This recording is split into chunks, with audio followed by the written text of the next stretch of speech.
This show is sponsored by Den 10 Insurance Services, helping businesses get the right insurance for all their insurance needs. Visit den10.io to get a quote. DENTEN.io. And remember, when you buy an insurance policy from Den 10, you're giving back on a global scale. Hello, all my entrepreneurs and business leaders, and welcome to the Michael Esposito Show, where I interview titans of industry in order to inform, educate, and inspire you to be great. Hello, all my entrepreneurs and business leaders, and welcome to the Michael Esposito Show, where I interview titans of industry in order to inform, educate, and inspire you to be great. My guest today is a serial entrepreneur and co-founder of multiple technology companies. He co-founded a healthcare software company that was eventually acquired by Dr. Oz's ShareCare Corporation. Currently, IceBrekr, which is spelled ICEBREKR, is a must-have utility, empowering people to meet key new connections on their own terms and wherever their ideal kind of people gather. In his off time, he's a golfer, a decent social Latin dancer. We'll talk about that on the show. Musician, and enjoys spending time with his daughters. Please welcome founder of IceBrekr, Dave Castro. Welcome to the show, Dave. Hey, man, it's great to be here. Great to be with you. So let's get into the Latin dancing scene. Yeah. Yes. I know that everybody who's tuning in right now, they probably saw something about like this tech founder, this serial entrepreneur. They're like, we're going to learn so much from this guy about how to start a tech company and get picked up and sell it to some like really big, famous multi-billionaire. And then they tune in and they go, so Latin salsa dancing? Tell me more. Yes. Yeah. It's pretty cool.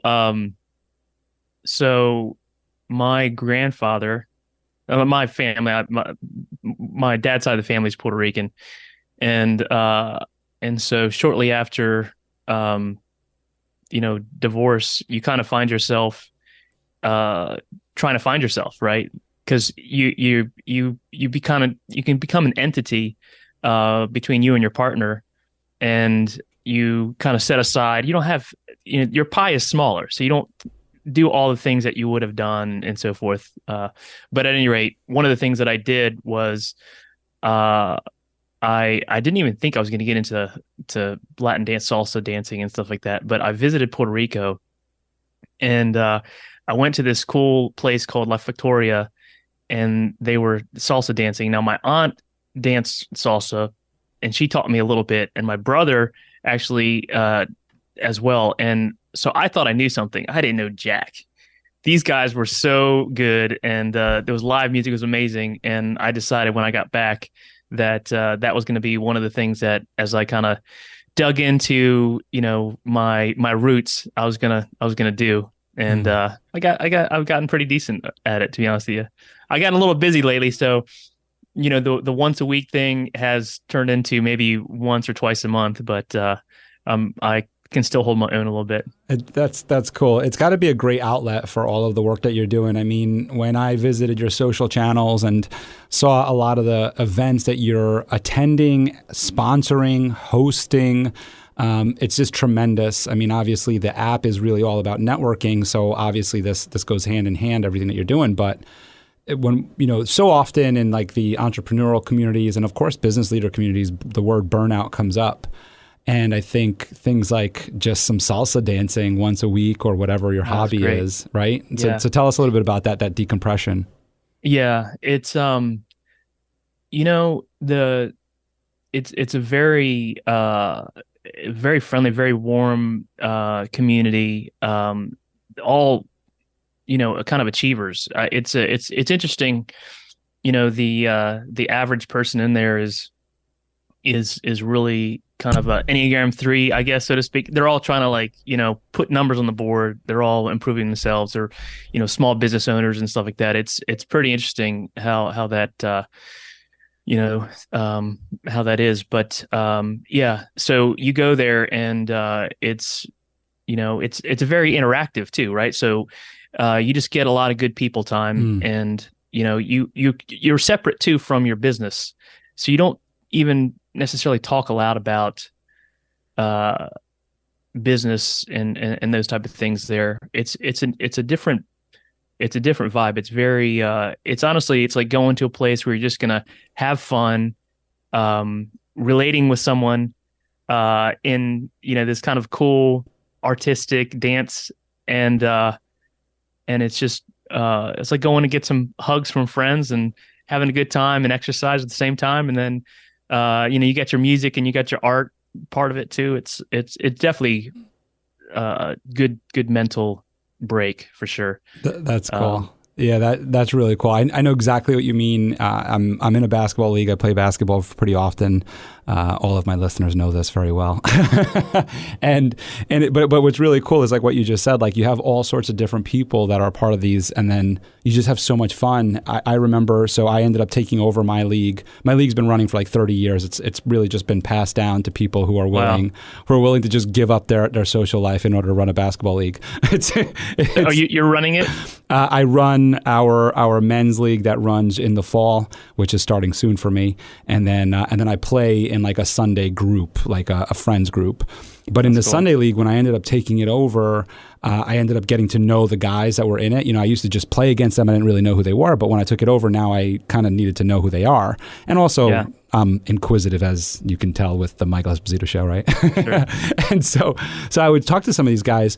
One of them is he's still in the league, which is pretty cool, is a writer for the New York Times, has a book out on Amazon and like, you know, out on bookshelves, like a big time book, like not just a book that he wrote self-published. This is a published book. And like he interviewed players from OKC, from the Oklahoma City Thunder, and like met Kevin Durant and all sorts of players, met Phil Jackson, and he was working on some stuff there. So this guy's in the league. Then I meet another guy, and I noticed his email was at, I think it was Barstool. He's no longer in the league, so I don't remember him, but his email was at Barstool. So I just said, "Oh, what do you do at Barstool?" And he kind of like looked at me with this like funny glance, and I went, "What do you do there?" And he goes, "Well, you know, now I manage a group." And I go, "What does that mean?" And he's like, "I was part of the founding team." I was like, "Oh my goodness, like what?" Like, nice. And you're in my basketball league. Can you sponsor us? That's cool. You know, that definitely ignorance is bliss when it comes to meeting people, I feel like. You know, not knowing their background and stuff, because you approach them in such a different way than what they're used to being approached at. And it leads into so much more relationship, to be honest with you. Yes. You know, because the curiosity is 100% genuine, right? Yeah. And you know, I'll just give a shout out to Sam, since I'm sure he won't mind the shameless plug here for Boomtown, which is the book that I'm referencing. So his name, cool. I can't think of his last name, but his name is Sam, and the name of the book is Boomtown. It's a book about basketball and the Oklahoma City Thunder. But yeah, to your point. Very cool. I should pick that up, by the way. Kevin Durant and I graduated from the same high school. Oh, that's cool. Christian. I was a couple years before him. And believe it or not, I was on the varsity basketball team as a bench rider.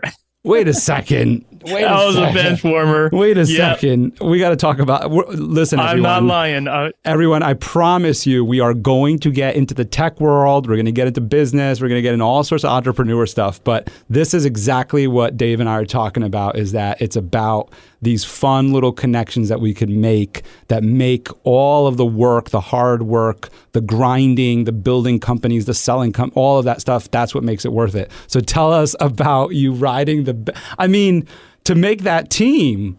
But this is the funniest thing. So that's why it's such a great story.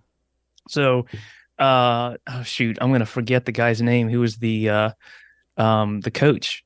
So name of the team. Montrose Christian. In Rockville, Maryland. Okay. And I actually went there my senior year. My junior year, I was at a place called Riverdale Baptist.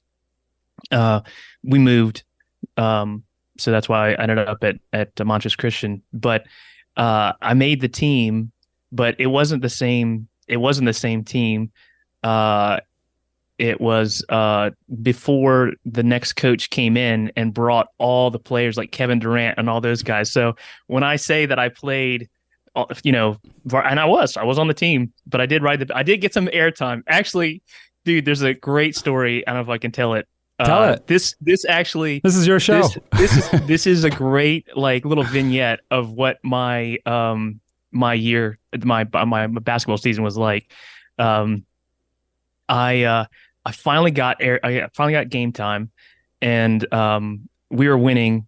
That's why they let me in, and so I got fouled. I hadn't scored yet that season, and so I got up to the free throw line, and I'm gonna take a shot, and everybody's like, "Oh, Dave's gonna score. Dave's gonna get his points or whatever." You, yeah. And so I take it, and I kind of start shooting in the motion of shooting, and then I stop.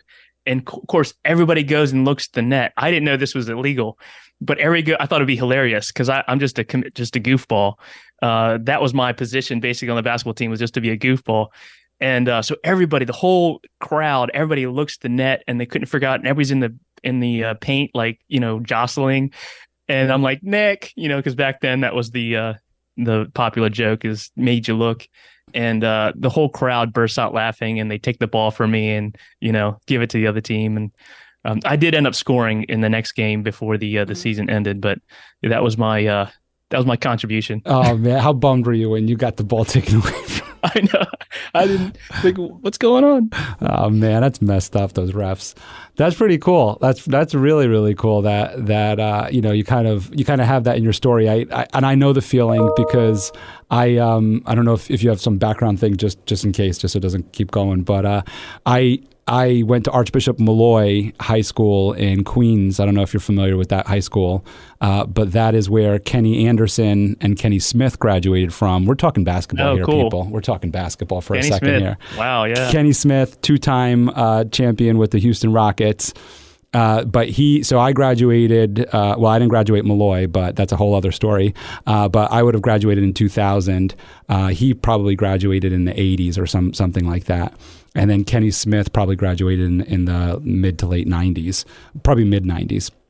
So anyway, I did not make the basketball team there.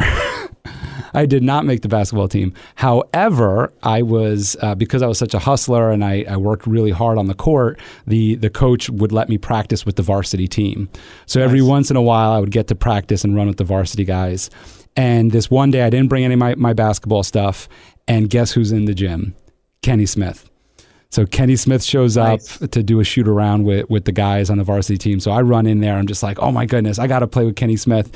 So I'm running around the locker room like, anybody have their stuff? Anybody? So nobody has their stuff. One of the guys, his name's Will. He was like 6'4". He played on the varsity team, but he wasn't going to practice that day. So I was like, Will, do you have your basketball stuff? And like, meanwhile, he's 6'4". By the way, for context, everyone, I'm 5'10".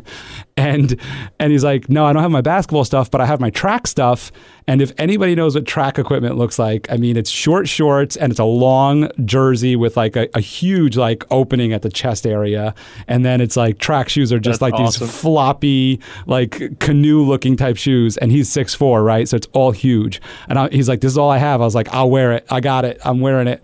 So anyway, so I wore it. And long story short, yeah, I got to be on the court with Kenny Smith and play ball with him.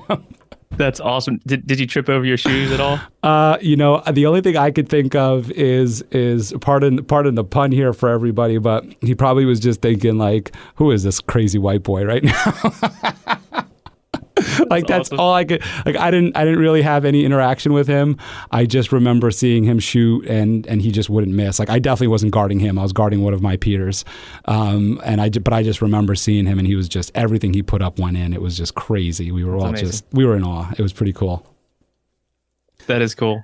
So that's a good times. Yeah. I didn't get to play with Kevin. My other team, the captain of the team, and the guys that actually played good got invited back for the alumni game, so they got to play together, but I didn't get invited back. They did give me these like little like baby shoes. They had painted like gold paint and stuff. Dave Castro, because I was like the team comedian, like I said. So I love that. Dave Castro. Yeah.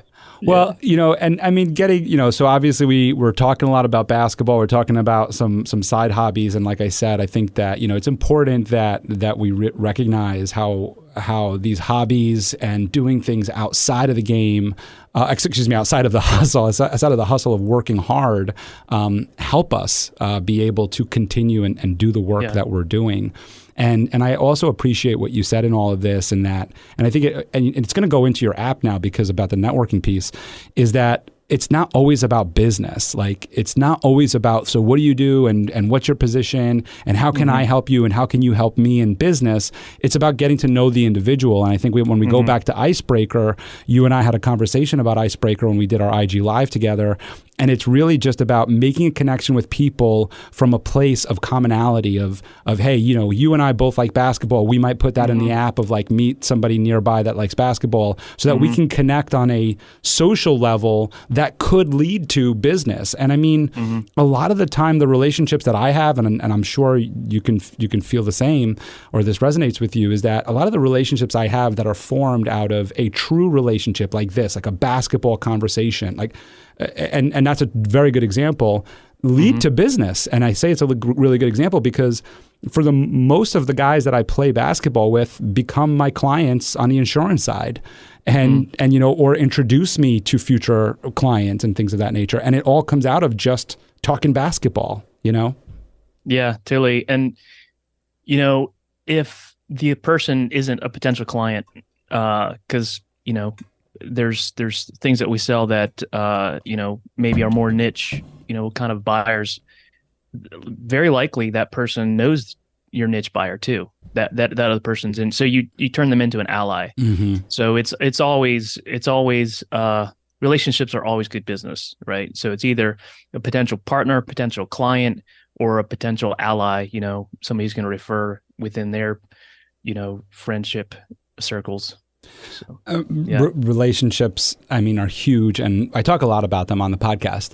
What I don't always get the opportunity to talk about is people who sell their software companies to Dr. Oz and these big companies. So I am very interested in this company that you founded previous to IceBrekr. What was that experience like? Let's just go through the building process and the what that whole thing looked like from that angle, and then going into perhaps, selling. Yeah, for sure. Yeah. Right off the bat, I probably give kudos to my co-founder who kind of carried I stepped out of operations just before the transaction was occurring. I had equity in it, but he did a great job solidifying the desirability with them. But so we were both sales guys, and I had been an enterprise software sales guy, and then moved down to Nashville. I'd sold to DoD and federal, and when I moved to Nashville, I was selling something else, selling technology services, and I didn't like it. I gotta be honest with you, completely different ball game. And I couldn't get back. I was down in Nashville, and there's plenty of salespeople up in the Washington, D.C. area that they could pick from. And so it was, and he kind of felt a little bit stuck as well. And we both had this desire to be entrepreneurs. He had already done some entrepreneurship stuff in his past, but he was doing something for these doctors to kind of win their favor. And they're paying him like a couple $100 a month. And we knew that other doctors would need that same thing. And I just, came up with the concept of creating like a Mint or Quicken basically around the data to give them a dashboard. And it was one of the first, what they call a QCDRs in the industry. But the doctors were like, hey, we can't buy in because something called Stark laws, so we can't invest in your company. But, and this was huge, they said, but you tell me what it costs to we need this. So you tell me what it's going to cost to make it happen. And then what I did was I went and scoped it out. I found all the people who were going to build it and stuff, scoped it out, and then gave them a price tag of like a monthly fee over like 3 years. And then they paid that all up front. And that's how we built the product. It's pretty awesome. Yeah. Wow. It's a great way to start. Yeah. So was it like a handful of doctors, I guess? Yeah, it was a handful of doctors. And so they couldn't invest. So what you did was you came up with the big number. You cut it into 5, I guess. Let's call it that for a handful. You cut it into 5, and then you just divided that over the next 3 years. Yeah, we gave them licensing. Basically, they paid up front for the licensing of the product. Then we got it built, and then they got it for free. But then we sold it to other doctors as well and created a business out of it, basically. All from that, idea and sales pitch. It was pretty good. It was, obviously it was a team thing. You never do anything all alone. And my partner was very had a lot of trust and he was a great subject matter expert. And then we found some data analytics guys who were pretty sharp as well. So yeah, it was a great day. It was pretty cool. That is really cool. I'm interested in like how you got to that point of coming up with the idea of the proposal to these doctors. And the reason why I'm interested in that is I think that as, entrepreneurs, I know myself, I've been put in these situations where you have this problem and, from the normal way of looking at this problem, there's no answer, right? It's like you just said, legally, we can't invest.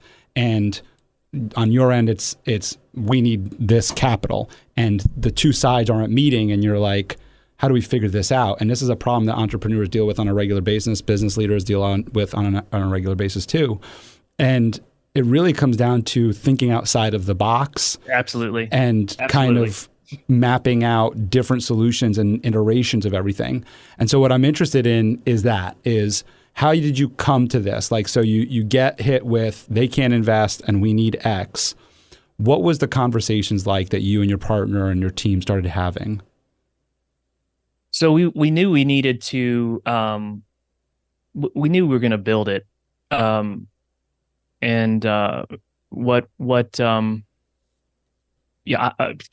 To step back, being in sales is really it's going to school in problem solving. And that's what a good salesperson does is they are looking for the obstacles to solve them, right? And whether it's I'm looking for clients and I have to find their problems that my product solves, or I'm talking to a client and we're trying to close this deal. What are the obstacles, that we're going to have to serving them, right? To implementing this product, to getting them the money that they need, or for them to hand me the money so I can, take care of this problem for them. So sales is going to school and problem solving. So I think it's so helpful when you get into entrepreneurship, because entrepreneurship, is problem solving. Also, you're solving a problem in a different way than what the market currently, has. Oftentimes, especially like me, I find that I'm always creating a product that really hasn't existed before, and I'm okay with it. Sometimes, it's it's tiring, but it's fun.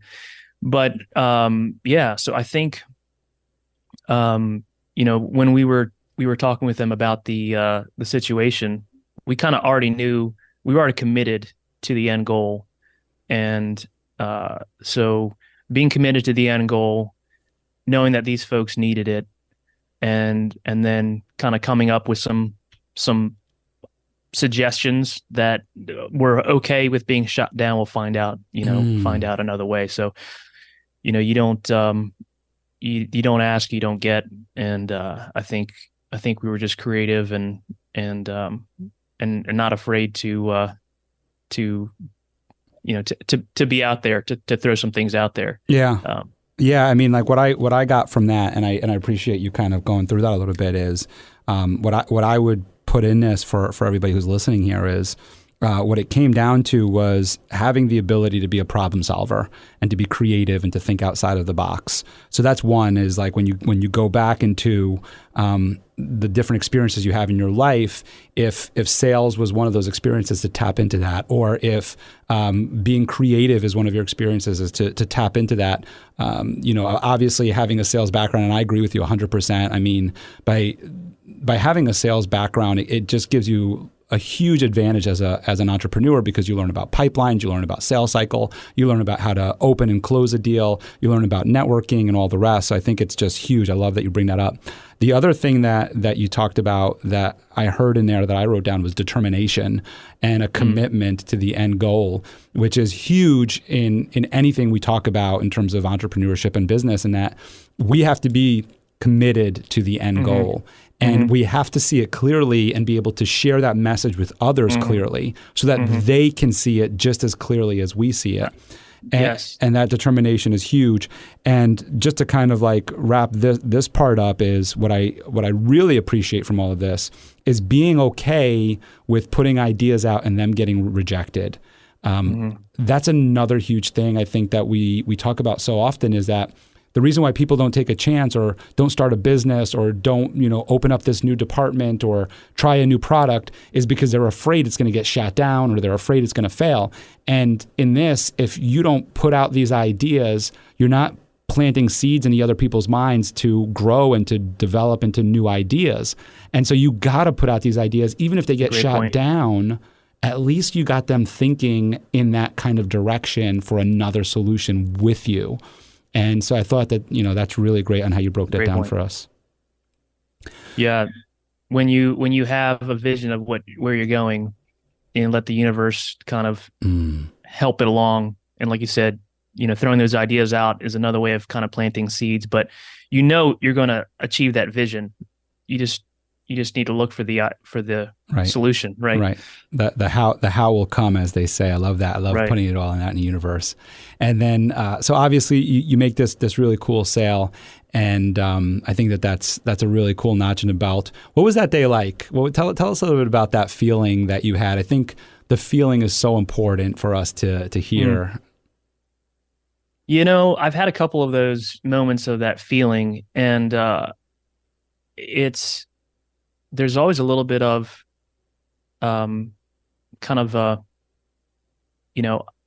that can be me too. Like I am not excluded from this type of experience. I'm not excluded from this privilege or whatever it might be. And it's a wonderful thing to kind of reflect on, kind of stake your identity on, just kind of it expands your view of yourself and your view of what's possible.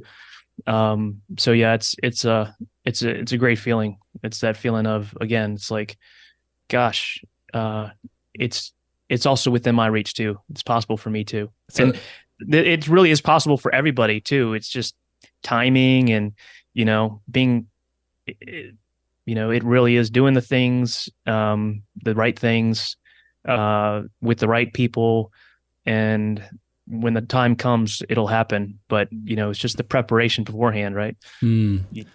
I guess to go back to basketball, it's Kevin Garnett winning the championship, saying anything is possible, right? Yeah, exactly. Who was the first person you called? Oh boy. So when those doctors did that deal with us, you mean?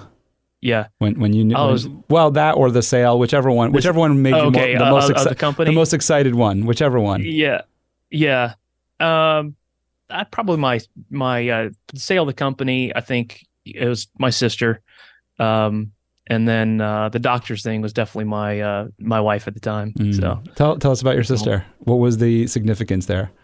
We just been buddies, man, for a long time. Yeah. We're connected, we're, sending memes all day, every day. We're just buddies. It's super cool. Supporting each other. High school. Yeah. Yeah. I asked that because I just experienced some wins in my day. And for me, it was kind of very similar of like, I got to share this with someone, right? There's this feeling that you get where you're just so excited. And even though the people who are, part of the win with you are with you, you also just want to spread it, right? You're just so excited. You're like, I got to call somebody. I got to tell somebody. And, and I think we share it, of course, with our loved ones, but there's also the people who have supported us throughout the way that we want to be able to share it with, right? I think Exactly. that plays a big role in it. So of course, you sell this company, but you can't sit still, and so you start tinkering with other ideas. I love the term serial entrepreneur, and I forget who it was, but it was in a podcast that I listened to, and he was introduced as a serial entrepreneur. And when after his introduction, he was chuckling at it, and the interviewer asked him, "What's so funny about that?" And he goes, "Well, you're saying serial entrepreneur like it's a good thing." He goes, "If I was such a good entrepreneur, I wouldn't have to do it over and over and over again." That's funny. Meanwhile, if I remember correctly, it's the one who founded, I believe it was Kayak or in an airline. I don't remember exactly. Meanwhile, it was like a serial entrepreneur of multi-billion-dollar corporations. I mean, nobody sits still, especially after you've done it. Like Right. you got the muscle memory of it. There's just no way you're not going to keep doing it. So I just don't think that that anybody that creates something and then has a sale or a kind of an exit can really just sit there and not do anything again. It's just the high is great. It's just like paint. I'm an artist too, so you don't ever do a picture that you're super proud of and then you never do another one. Right. Yeah, right. That makes perfect sense. Exactly. So you start tinkering and you come across this creating this app. Give us the origin story of this. What started happening? So obviously there's a whole lot of things that kind of go into, and I did different moments where you're like, yeah, this would be good. I've been in sales, my whole career. So always frustrated when I go to an event and you just, where you start, you got to eat an elephant one bite at a time. Right. And you're going to speak to 90% of the crowd before you find that 1% to 2% that's your ideal customer. And that's frustrating. And then it's also frustrating when you know who your customer, you may not know who your potential partners or clients are in the room, but you do know who your competitors are. And they're having a great conversation. You're like, oh man, he's talking to the person that I need to be talking to, But so kind of coming from that background and then, at one point, having sold my company and like, now what am I going to do next?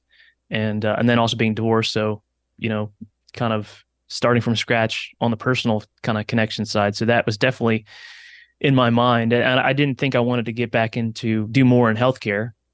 And so that's a whole new niche, right? Different connections.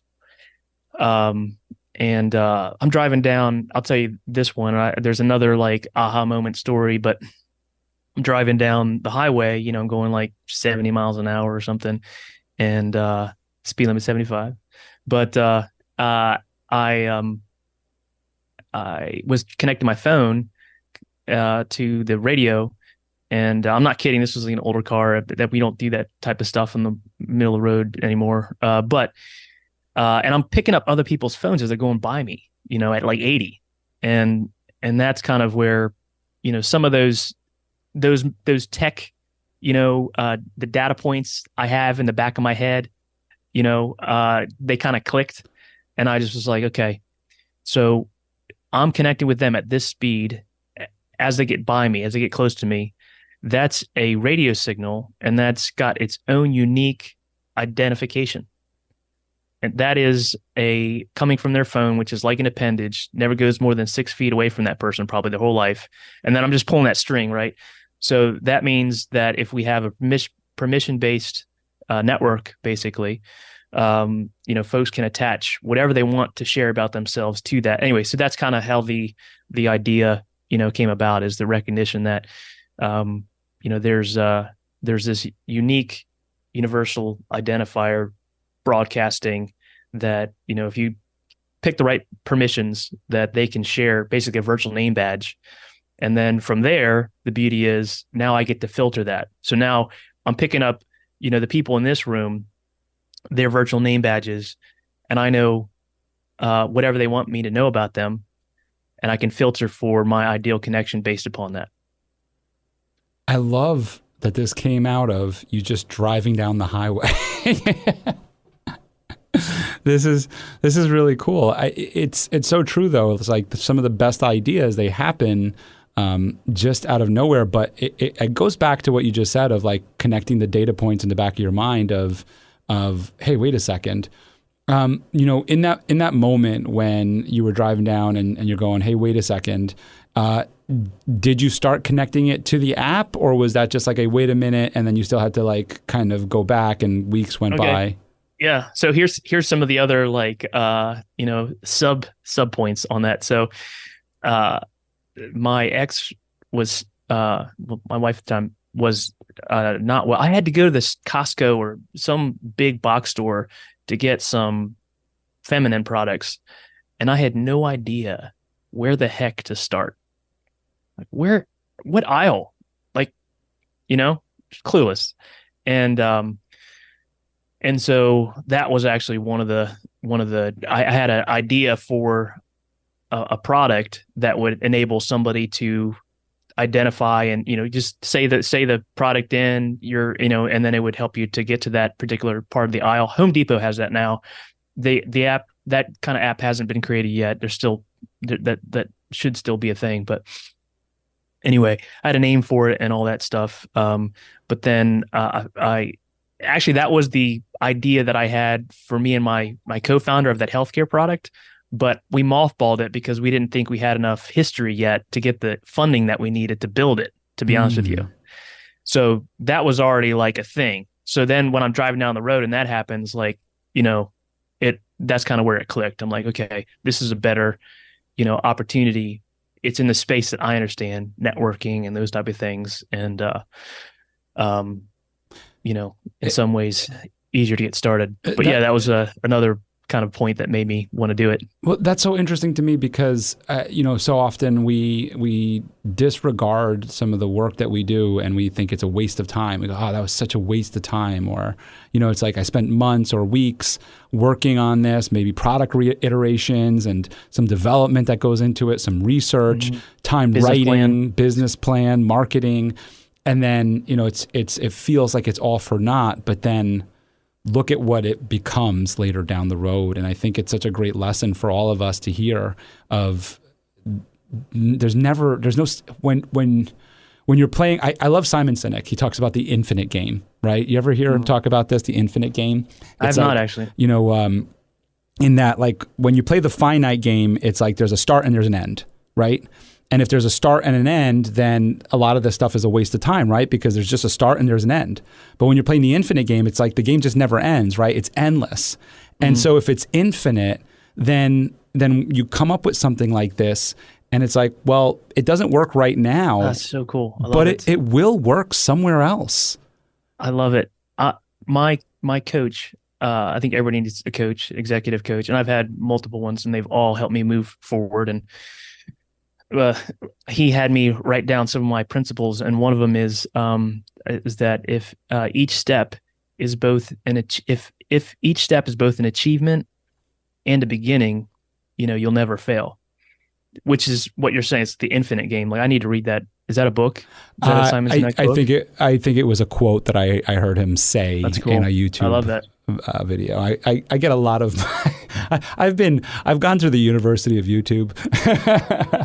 I've got a lot of. That's it, man. It's like the best educators are there. But I also have a coach, and actually, when I was talking about sharing wins, that was actually the person that I texted this morning. Was I wanted to share my wins with her because she had been such a great catalyst in some of the work that I had been doing to get to this point. So I was like, I just needed to tell her. I was just like, Merritt, cool. She's awesome. And I agree with you 100% is, again, why not stay on the basketball theme? Michael Jordan, best player ever, has a coach, whatever you want to say. Yeah, it was a basketball coach, but he had other coaches too, trainers and all sorts of different things. And really all it's about, it's about receiving feedback.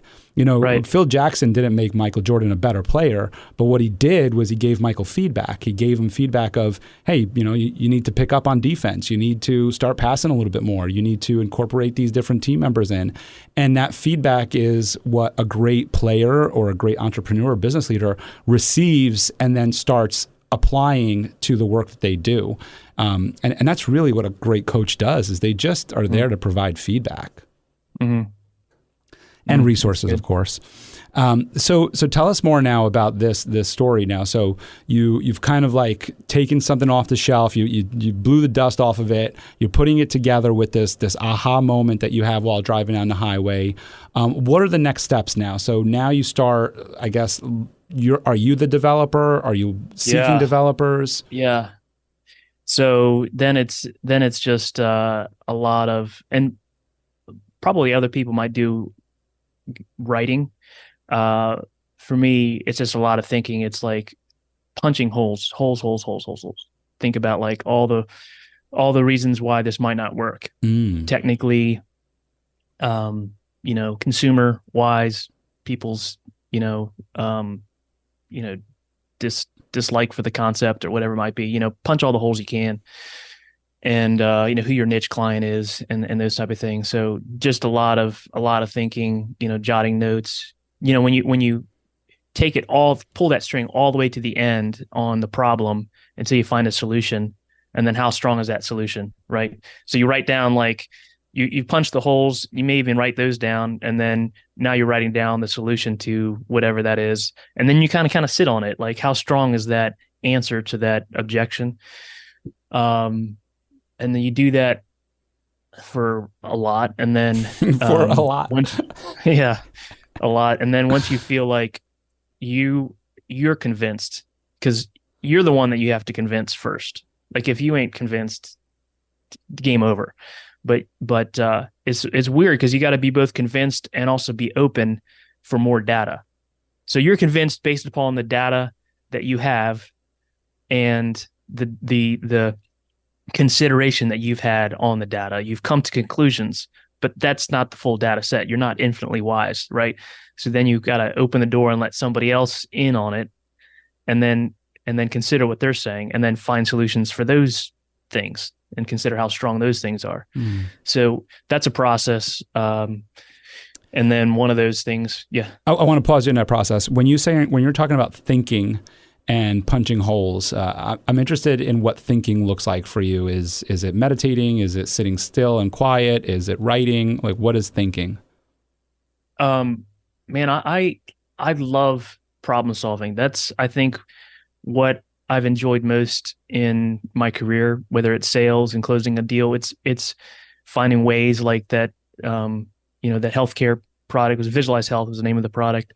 That I love problem solving. So for me, I just geek out on it, and I'll just obsess on it. So like I'm driving down the road, I'm in the shower in the morning, whatever it is. Like I think and I don't want to deal with something that I wouldn't enjoy doing. So if I think it's cool, then it's kind of like it's like a painting. It's like, hey, I think this is cool.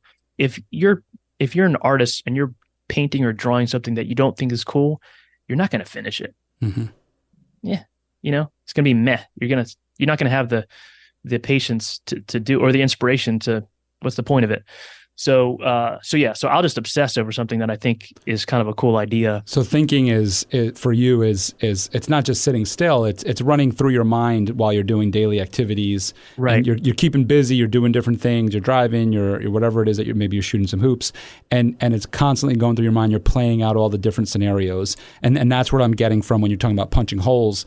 Is you're playing with scenarios. You're having conversations with a potential investor. You're having conversations with a potential customer, and you're getting their feedback. Just you're creating this feedback loop in your mind and kind of responses and everything while you're just doing daily tasks. Exactly. Cool. Exactly. Thanks for sharing that. Yeah. So now you did that. So I kind of paused you there for a second because I just wanted to really get that, because I thought that was really cool. So as you did that, and now you start allowing people in, they're giving you feedback. Then what was the next part of the process for you?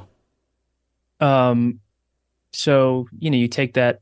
Sometimes, you take all that feedback and then you make your own decisions on that, right? So there'll be people who that like it. There's people that poo-poo the idea because whatever, they're not like the consumers that you're going to be selling to or whatever it might be.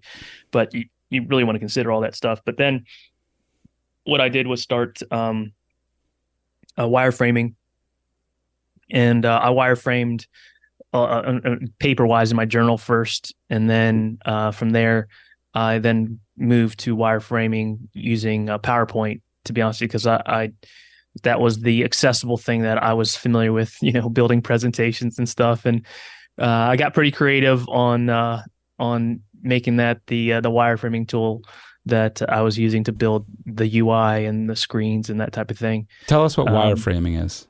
Okay, yeah, wireframing is it's the visual representation of your idea, and then the different screens and workflows of how it's going to go. So, PowerPoint works. It's the poor man's wireframe tool, in my opinion, because you can build a screen and then just hit next and build the same screen, copy paste, and then make a little change. So literally, you can have the ability to kind of click through all the screens on your app just using PowerPoint. Right. And you can copy images and paste them on. Anyway, it worked fantastic. I mean, I've got a product now. Now, not that I didn't hire some good UI guys, sure. but it got the job done in the beginning. Yeah. UI is user interface. What the screens look like. Yeah. And UI/UX is it's usually UI/UX is how you see it and hear it said. UX just means the user experience. Like what's the workflow? What are they expecting when they're using the app? UI is just the physical representation. And so is this kind of like a coding thing that you're creating? Like you're coding what happens? Is that what's there are tools, like Figma, I think is, I'm going to forget what some of these there's some tools that are purpose built to do what I was doing in PowerPoint. They're much better, but they're also much more complex, right? Tons of buttons. Mm-hmm. And there's ways of building that thing with these other tools. So if I understand what you're saying, the PowerPoint one is more of this is what the screen looks like when you're on this screen. When you press this button, the next slide would show what the next screen looks like. When you press this button, the next slide would show what this. Okay, so that's the wireframing. And then the UI people and UX, they're the ones who kind of put that all together to make it so that it actually does that without using PowerPint, right? Exactly. Gotcha. Exactly. Okay. So exactly for the idea guy who isn't a UI designer, sketching it out on a sketch pad or PowerPoint probably works great. Then they're going to put it in their fancy tool that actually looks like a prototype of the app, even though it doesn't have the code behind it. Mm-hmm. And then they take that and they give it to the developers and they say, build this. Right. And then they put developers will build it exactly like what they showed. So that's the back end now of this app. Let's go back to the relationship thing. So you started. Okay, so you were relating this to an experience that you had when you were in sales, because now you're out of sales. You've sold a company. You're doing all right, and you're tinkering with this new idea because of this thought that came through your mind. Why did you relate it back to that experience? What I mean by that is, why did you decide to build an app for something you no longer really need in your life, like in terms of networking? I love that question, Michael, because I see networking as something that you do until you die. And it doesn't matter if you're someone who is, selling, cleaning supplies for the bar or the restaurant, or if you are somebody who's just exited a multi-million or billion-dollar deal. You're always networking. How many people were in Davos? And did they meet everybody? Were there people that they would have liked to meet and they didn't? It doesn't matter who you are or what stripe you are. Now, there might be executives will pay another couple $1,000s to be at an event that's only executives. Why? Because they have a budget of time, resources, and energy, and they want to make sure they get to that 1% to 2% that's going to move their goals personally and professionally forward. So they have created that smaller amount of people so they get maximum ROI on that event, right? So, and that's what I'm seeking to do with IceBrekr, is to create maximum ROI when I go into an event. In a sense, it's filtering those people into a smaller set. Okay, these are the people I'm going to find in this room, I know who they are. And so maybe we can't remove all the other people from the room. Maybe we don't want to, but we know who that smaller group of people is. So for me, I just, I knew that the next, any next step of my journey, no matter what it is. So somebody buys IceBrekr, this week, and I'm going to do something. I'm going to do another thing, and I'm going to network, That's awesome. I love that. And it is a really cool app, and you could download it in the Google Play Store or the iTunes Store to be able to help you with your networking things. We're going to talk more about networking, you and I, on the side here. I am interested in where this passion for development and came from, this tech and passion for all of this came from. I mean, obviously you had the background in sales and everything, but where did this all come from? Like, what were you doing, or who were the people around you prior to getting into this tech world? So we grew up on like 5.25 acres. We were going to private schools that were like, I don't know, 45 minutes away from the house. So it's like, you don't really have a lot of like friends over. When they came over, it was rare, and it was like a weekend. I was like, oh my gosh, my buddy's coming over, and then we didn't have a lot. My dad was he was a small business owner and entrepreneur, and went through the struggles. Family went through the struggles together.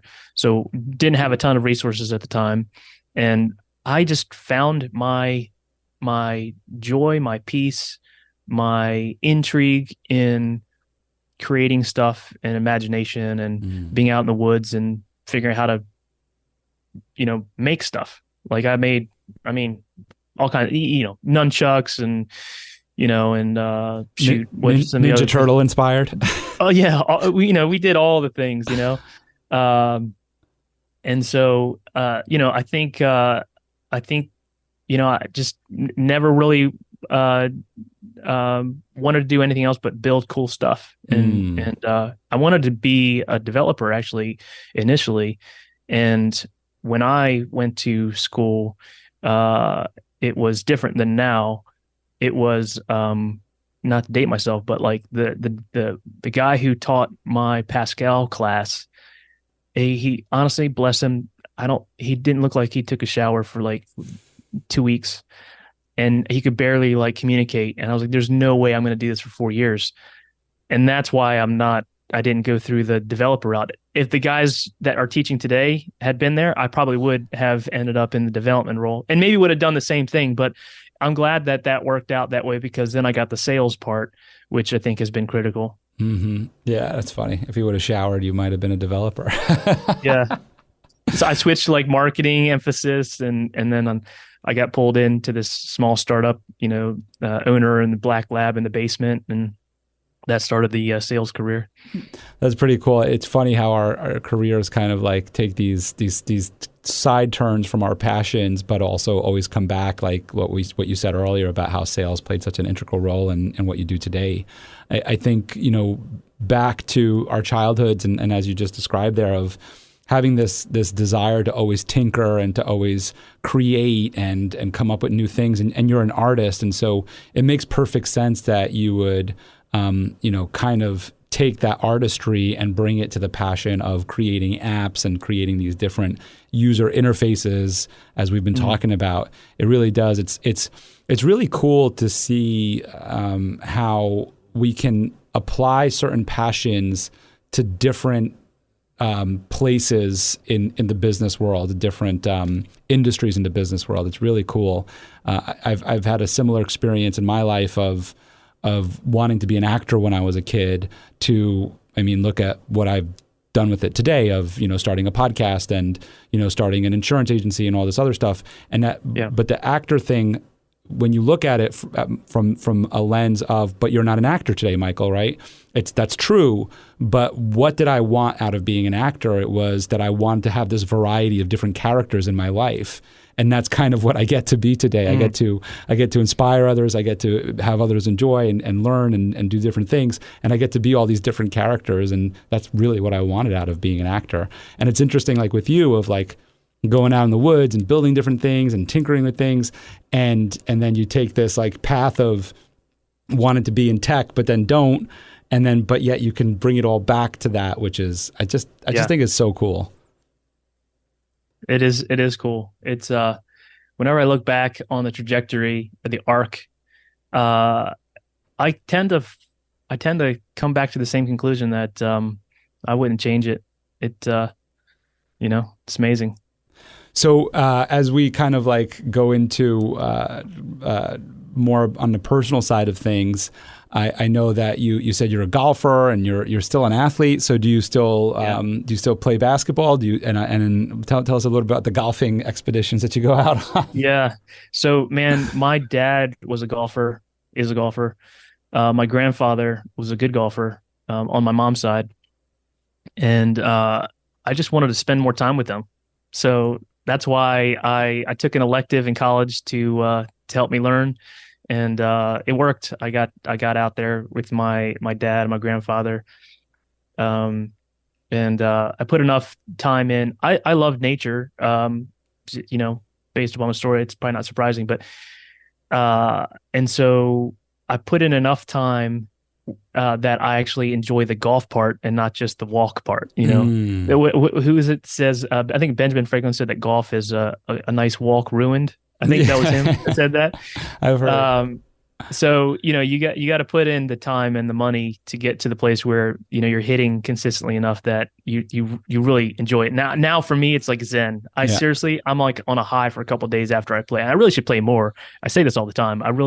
It's so good for me. I really need to play more. It's just sometimes you think to yourself, things that you like, you should sacrifice, and I need to change that. Yeah, let's talk about that for a second here, because that's so true, but yet that's what gets us in the flow. And you mentioned it earlier of like the time that you spend thinking on product development, on reiterating different ideas and going through the questions is while you're doing things like that. So why did you just make that statement that you need to get back into it, and that is something important, and that we do put those kinds of things off? Why is that? Why do you see that as important? Well, I mean, you said it earlier how it's important to keep going. I've definitely experienced the kind of driving myself into a rut, and then just kind of spinning wheels, and because I haven't taken the time to invest in recreation, right? Recreating the machine, sharpening the saw. And so that recreation is so important for creators. And so, yeah, I think that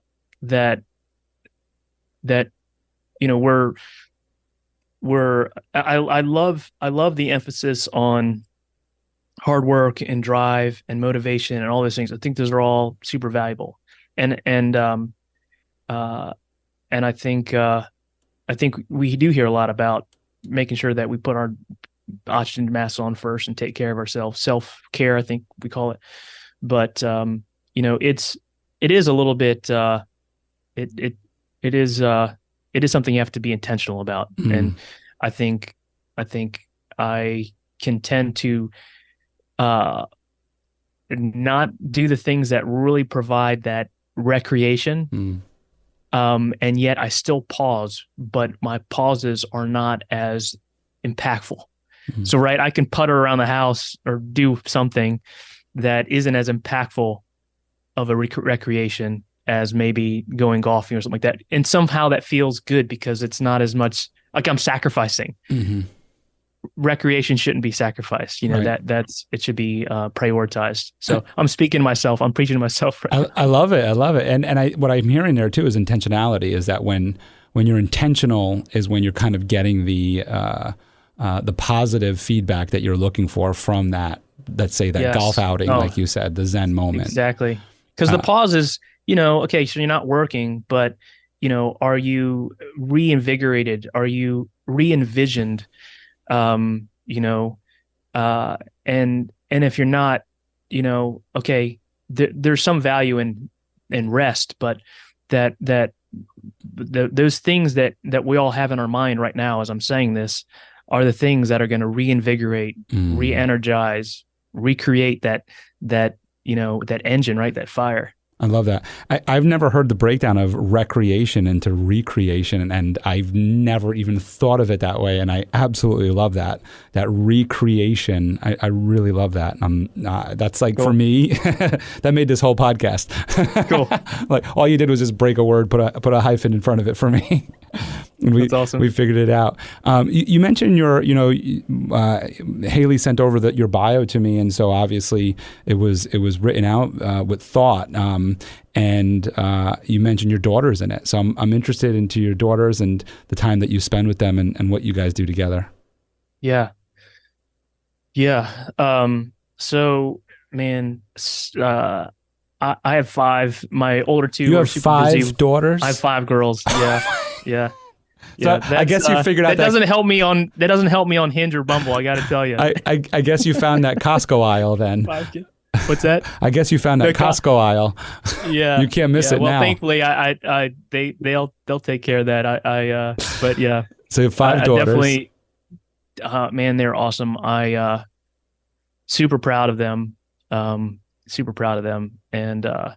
my younger 3, I have regular. Actually, I got to go pick them up shortly after this conversation. But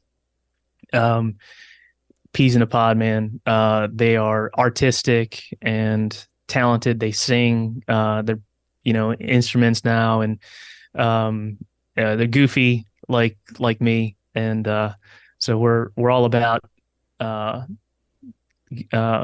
just having a relaxed, goofy humor time. So how old is your oldest?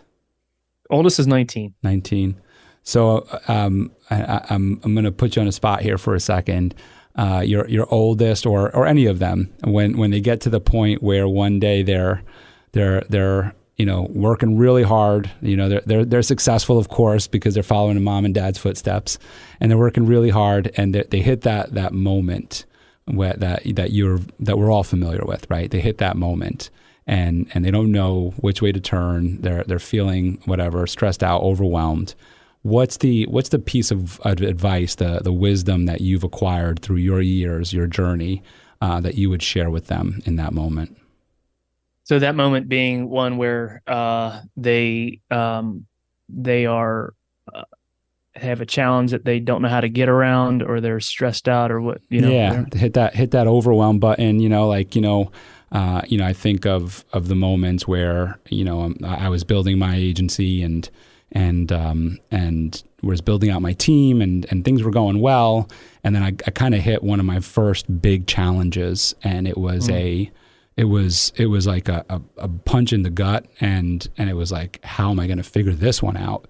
And I'm grateful I have a great coach that I was able to strategize with and problem solve with, and some of the advice and some of the quotes, she doesn't speak in quotes, but you know what I'm getting at here, that she shared with me, that and powerful questions that she asked me is what got me through a lot of that.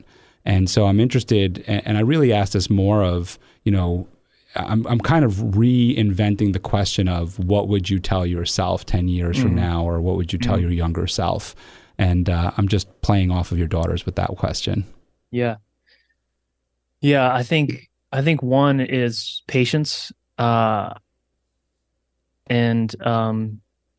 that things will, the solution will come to you. Not lazy indifference or that type of shirking of responsibility, but intentional consideration of the situation, but with a patience, knowing that the problem will come. I mean, the solution will come. Yeah. The solution for the problem will come. And it does. Our brains are miraculous. They're amazing. And, I think God gives us insight, and, that you wake up in the morning, and you're like, there's the problems. You have an idea, right? And that's they say that that's a common thing. So I think solutions are there for us if we're listening. And keep going with your thoughts, but I just want to add to what you just said there of the morning thing, because I have a perfect example.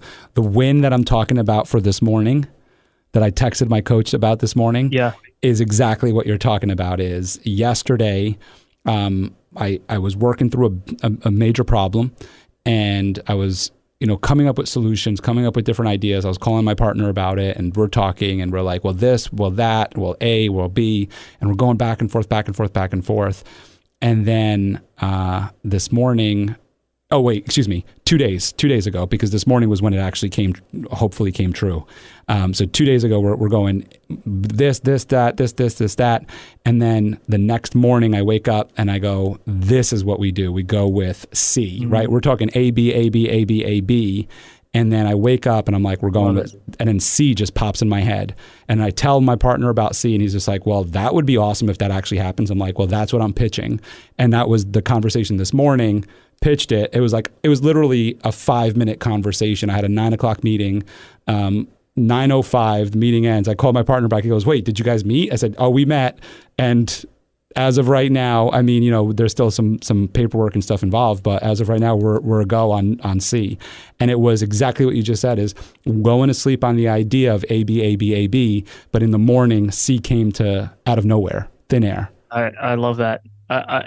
It's so powerful, and it's so true. It's like being at peace. Being your strongest self is at peace, right? You're grateful. This is the other part of what I would say is being grateful, and thinking about the things that you have to be grateful for, so that you're at peace. And then also knowing that if this doesn't work out, I know what I have to look forward to, right? So I'm grateful, and I'm looking forward to something, and I'm just being patient, knowing that the solution is going to come. I think that's it's a powerful way to be. Gratitude is what got me through what I was telling you earlier as the example with my coach. Was we went through a gratitude exercise. We went through a breathing exercise together where I closed my eyes, and she was counting breaths, and in, hold, out, hold, slow, all that stuff. And while doing that, we started going through the things I'm grateful for and a whole gratitude exercise. And that really changed the game for me, because as you and I have been talking about, our lives and what we have, it's like the little things when you just run through life and take them for granted, then anything that gets in our way is scary and unsolvable. But when you take a step back and start realizing all of the things we have, all of the blessings, all of the amazing things that have happened in our lives, all of the wins, and even the losses, but because we were even able to have that loss, right? Like, losing a championship game. Well, how'd you get there? You had to win. You had to be a good team, get to the playoffs, win in the playoffs to get there, to even say that you lost in a championship, right? Yeah. So, I mean, when you go back and you can just be grateful for all of that, and then you now come back to the present moment of the problem, it's like, oh, all right, so this is just part of the journey, and I'm here. This is awesome. Yeah. Let's do this. Yeah. It becomes wild, man. It totally. Yep. It's really cool. We can let our minds run and change the perspective of what it really is. Head of coach say, don't believe your mind, right? Because your mind's gonna create an inflated monster about something that if you walk away and you come back, it's okay. This is just part of life, and I got A, B, and C. Choose one, and I can be grateful, and I can look forward to. I know my future is secure. So. That's so cool. I want to just go back to the app real quick, because I think it's such a cool app, and I just want people to know more about it, and some of the places they might be able to find it, and how they might be able to use it. So if you could just share a little bit about that, so obviously they could download it in all the different app stores. And then are you doing any events anywhere that people can come and shake your hand? Because I know you're out there and out and about promoting this thing. Yeah, thank you. I have an event coming up in December that is here in Nashville, and one of the I'm sorry. Unfortunately, anybody who's listening to this is probably going to hear it after December. So, and that's okay. And everybody who's listening right now is just like, wait a second, December of 2024?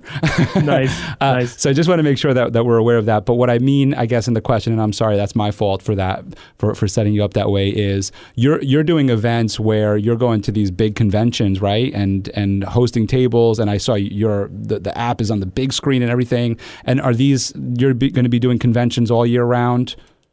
Yeah. So we are actively, marketing, kind of introducing the app to events, and it's one that we are looking at. Definitely the large events, but also the ones that are under 1,000. The chamber events and those type of things. So that's our current game plan and strategy. We definitely would serve all the events with the app, and the tech would benefit everybody. So event organizers and people putting on events, this could be an app that is useful to them. 100%. Yeah. Cool. If you really 80% of the folks who attend events, their primary goal is to make those ideal connections, because they can get the content in YouTube and books and those type of things, but what events do is it tells them where their tribe is going to be. Where is it likely to meet that person in that powerful in-person connection with their tribe, who might be, again, that partner, the client, or whatever it might be. And then what IceBrekr does uniquely is enables them to, as they're walking around, it'll notify them, it'll buzz when their ideal connection is within eyeball distance. So, as a smaller event or a larger event, it adds the same amount of value, maybe even more value at a bigger event, because there's so many more people.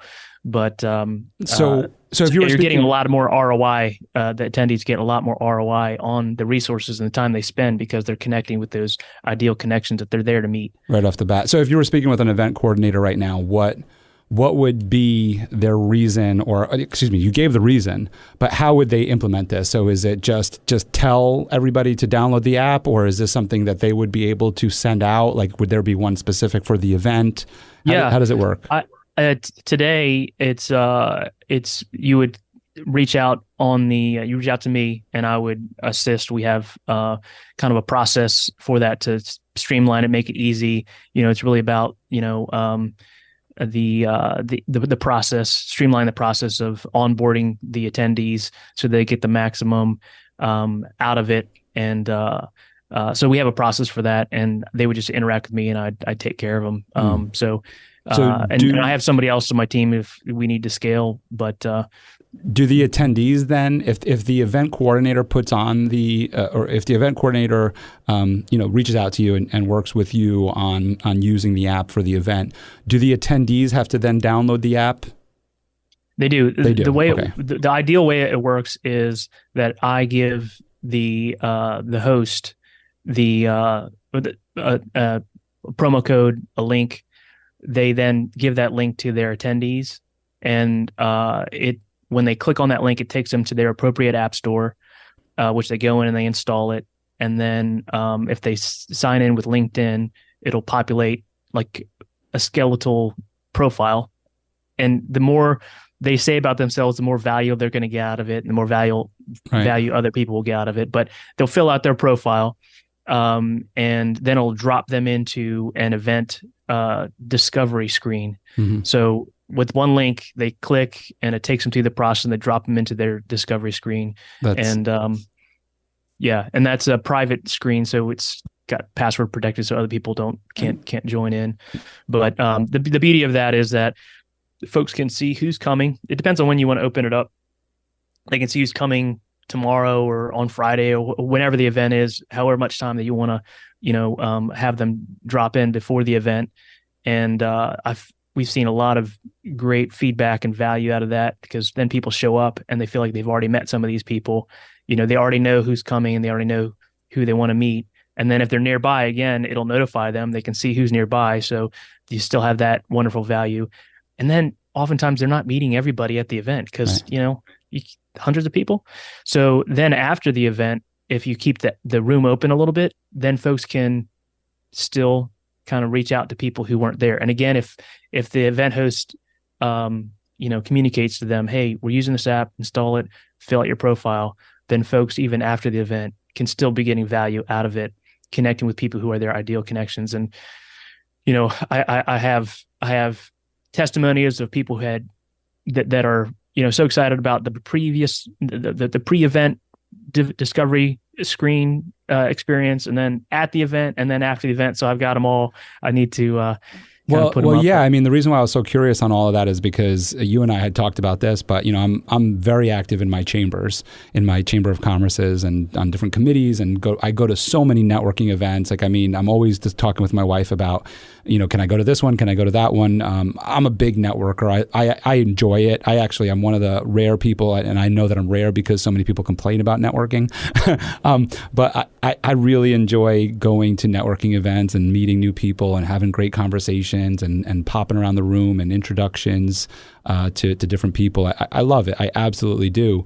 But when you and I talked about this app, I was like, whoa, this can like level up what I'm doing and just adds value, because I walk out, and for me, and I know so many other networkers are similar to me, is that we walk out with a pocket full of business cards. And the truth is, we're good salespeople. We're not good paperwork people, right? So we get back home, we take the business cards, we put them all on our desk, and we say, I'm going to get to emailing these people. And for the most part, we don't.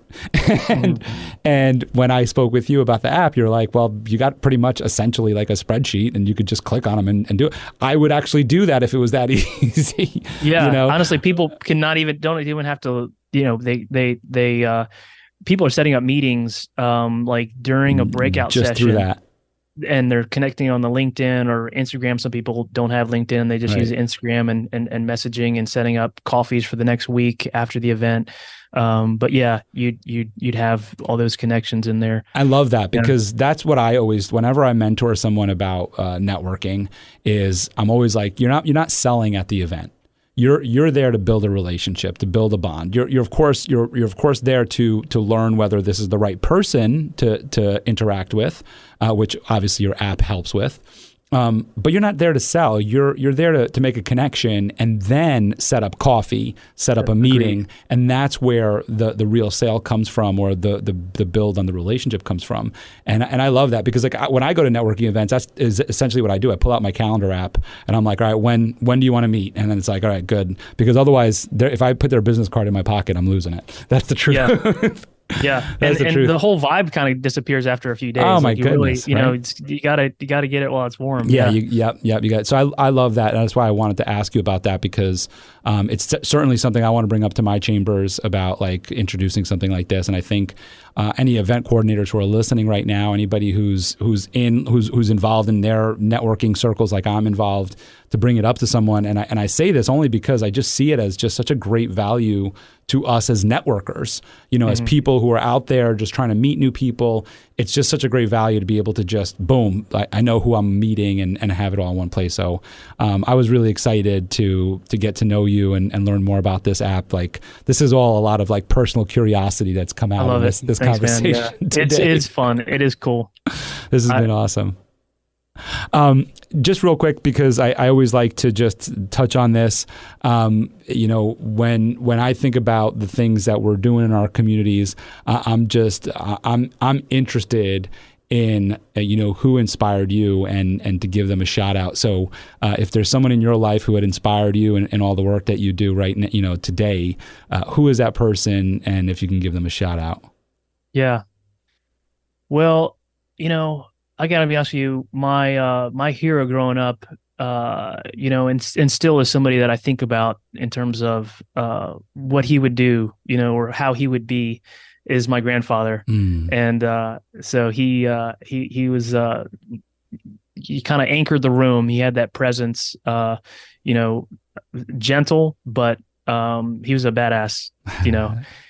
He was a very decorated military guy, black belt, the whole thing. So resilience was huge. His stories are phenomenal. And then at the same time, he had that amazing balance of just, the masculinity and the ability to get things done. And the protector kind of can do damage if he has to, but then on the other side, just the gracious, gentle, loving, serving others. Yeah. That's awesome. That's awesome. Well, it's been really great getting to know you and learning about, the work that you're doing. As a serial entrepreneur that you are, I know that this is only going to lead to another podcast interview in a couple months after a big sale and a new tinkering. I love it. Awesome. Let's do it. Yes. It's been awesome. Well, that's a wrap. Thanks for coming on today. Thank you for listening to The Michael Esposito Show. For show notes, video clips, and more episodes, go to michaelespositoinc.com/podcast. Thank you again to our sponsor, Den 10 Insurance Services, helping businesses get the right insurance for all their insurance needs. Visit den10.io to get a quote. That's DENTEN.io. And remember, when you buy an insurance policy from Den 10, you're giving back on a global scale. This episode was produced by Uncle Mike at the iHeart Studios in Poughkeepsie. Special thanks to Lara Rodrian for the opportunity and my team at Michael Esposito Inc.